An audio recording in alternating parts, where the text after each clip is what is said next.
साल 1923, मिस्र। एक ब्रिटिश लॉर्ड हैं जो बिस्तर पर तड़प रहे हैं और ठीक रात के 1:55 पर वो अपनी आखिरी सांस लेते हैं। और जानते हैं उसी पल क्या होता है? पूरे के पूरे काहिरा शहर की बिजली चली जाती है। ये सिर्फ एक शुरुआत थी, एक 3000 साल पुराने श्राप की, एक ऐसे रहस्य की जिसने दशकों तक सच में पूरी दुनिया को उलझाए रखा। चलिए आज इस कहानी की एक एक परत को खोलते हैं। ऐसा कहा जाता है कि तूतनखामुन के मकबरे के ठीक बाहर ये चेतावनी लिखी थी, जो कोई भी फ़ैरो की शांति भंग करेगा, मौत तेज पंखों पर सवार होकर उस तक पहुंचेगी। बस यही वो शब्द थे जिन्होंने एक ऐसी कहानी को जन्म दिया जो आज तक सुनाई जाती है। और बात सिर्फ कहीं सुनी नहीं थी। अगले कुछ ही सालों में इस मकबरे को खोलने से जुड़े हुए 22 लोगों की रहस्यमयी मौतें हुईं। ये सिर्फ इत्तेफाक नहीं लग रहा था। लोगों को लगने लगा कि हर मौत के पीछे एक ही वजह है, एक प्राचीन भयावह श्राप, एक ऐसा श्राप जो 3000 सालों से बस सही वक्त का इंतजार कर रहा था। तो सवाल यह है कि इस श्राप का पहला और सबसे मशहूर शिकार कौन बना? कहानी के बिल्कुल सेंटर में थे लॉर्ड कार्नावॉन, एक अमीर ब्रिटिश रईस जिन्होंने इस पूरी की पूरी खोज के लिए पैसा लगाया था। सब कुछ एक बहुत ही मामूली सी बात से शुरू हुआ, एक कीड़े के काटने से। 6 मार्च को उनके चेहरे पर एक मच्छर या कीड़े ने काट लिया। अगले दिन शेविंग करते वक्त वो घाव छिल गया और उसमें भयानक इन्फेक्शन हो गया। और कुछ ही हफ्तों के अंदर 5 अप्रैल को लॉर्ड कार्नावॉन की मौत हो गई। लेकिन बात यहीं खत्म नहीं होती। जिस पल कार्नावॉन की मौत हुई, ठीक उसी पल काहिरा की सारी बत्तियां बुझ गईं। हजारों मील दूर इंग्लैंड में उनकी पालतू कुतिया सूजी जोर से चिल्लाई और उसने भी दम तोड़ दिया। और तो और उनकी मौत से सिर्फ 12 दिन पहले एक उपन्यासकार ने उन्हें सरेआम एक भयानक सजा की चेतावनी भी दी थी। अब इसे क्या कहेंगे? लेकिन इस श्राप की कहानी को ठीक से समझने के लिए थोड़ा सा पीछे जाना होगा, उस ऐतिहासिक खोज पर जिसने इस पूरे सिलसिले को शुरू किया था। हॉबर्ट कार्टर नाम के एक आर्कियोलॉजिस्ट थे जो 15 सालों से एक भूले बिसरे फ़ैरो तूतनखामुन की कब्र खोज रहे थे। उनके स्पॉन्सर लॉर्ड कार्नावॉन अब और पैसा नहीं लगाना चाहते थे। ये कार्टर का आखिरी मौका था। और फिर 4 नवंबर 1922 को उन्हें चट्टान में कटी हुई एक सीढ़ी मिली। वो नीचे उतरे तो एक बंद दरवाज़ा था जिस पर लिखा था तूतनखामुन। कार्टर ने दरवाजे में एक छोटा सा छेद किया और मोमबत्ती अंदर डाली। लॉर्ड कार्नावॉन ने बेचैनी से पूछा, क्या कुछ दिखाई दे रहा है? कार्टर ने जवाब दिया, हाँ, अद्भुत चीजें। वो एक ऐसा खजाना देख रहे थे जिसे 3000 सालों से किसी ने हाथ तक नहीं लगाया था। ये शायद मानव इतिहास की सबसे बड़ी पुरातात्विक खोज थी। लेकिन इस शानदार खोज के साथ ही अजीब घटनाएं शुरू हो गईं। कार्टर की पालतू कैनरी चिड़िया को एक कोबरा ने खा लिया, और कोबरा मिस्र के राजघरानों का प्रतीक था। मकबरे का दौरा करने वाले एक फाइनेंसर की अगले ही दिन बुखार से मौत हो गई। मम्मी का एक्सरे करने वाले रेडियोलॉजिस्ट की भी अचानक मृत्यु हो गई। यहां तक कि जिस पत्रकार ने इस श्राप की कहानी को सबसे ज्यादा फैलाया, वो भी बुखार से मर गया।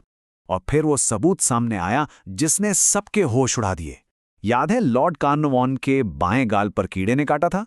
जब तूतनखामुन की मम्मी का ऑटोप्सी हुआ तो डॉक्टरों ने क्या देखा? उसके बाएं गाल पर ठीक उसी जगह एक गोल घाव का निशान था।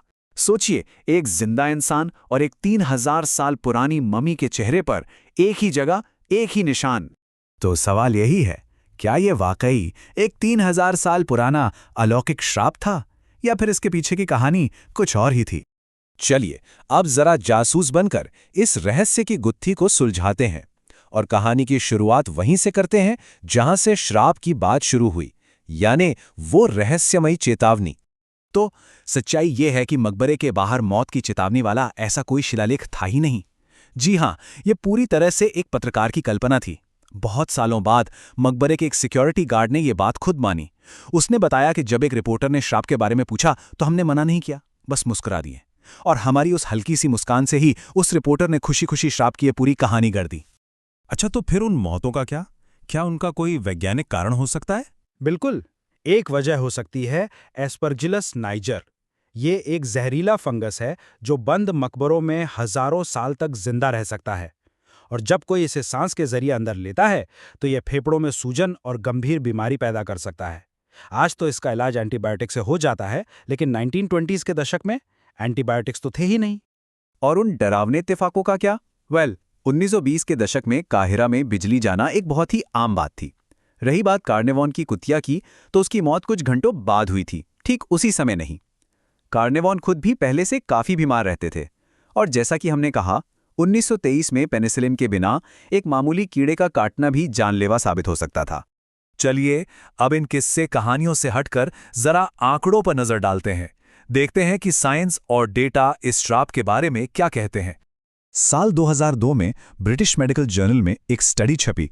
इसमें उन 25 लोगों की औसत उम्र की तुलना की गई जो मकबरे के अंदर गए थे, और उन लोगों से की गई जो वहां मौजूद तो थे पर अंदर नहीं गए।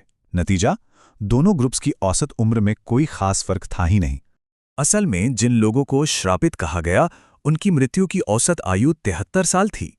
ये उस जमाने में उनके सामाजिक वर्ग के लोगों की औसत उम्र से थोड़ी ज्यादा ही थी। मतलब अगर कुछ था भी तो फेरो का ये श्राप असल में लोगों की उम्र बढ़ा रहा था। और श्राप के खिलाफ सबसे बड़ा, सबसे मजबूत तर्क तो ये है, सोचिए, अगर श्राप असली होता तो सबसे पहले किसे मारना चाहिए था? जाहिर है हॉबर्ट कार्टर को, जिन्होंने मकबरे को खोला था। पर वो तो खोज के 16 साल बाद तक जिंदा रहे। लॉर्ड कार्नरवॉन की बेटी लेडी एवेलिन, जो अंदर जाने वाली पहली महिलाओं में से एक थीं, वो 78 साल की उम्र तक जीं। और जिस डॉक्टर ने मम्मी की ऑटोप्सी की थी, उनकी मौत 87 साल की उम्र में हुई। तो अगर कोई श्राप नहीं था तो फिर इस पूरी कहानी का असली मतलब क्या है? शायद ये कहानी श्राप की है ही नहीं, शायद ये कहानी अमरता की है। प्राचीन मिस्र के लोगों का मानना था कि इंसान की असली मौत तब होती है जब दुनिया उसका नाम लेना बंद कर देती है। तुतनखामुन के बाद जो राजा आए, उन्होंने इतिहास के पन्नों से उसका नाम मिटा दिया था। 3000 सालों तक दुनिया उसे पूरी तरह से भूल चुकी थी।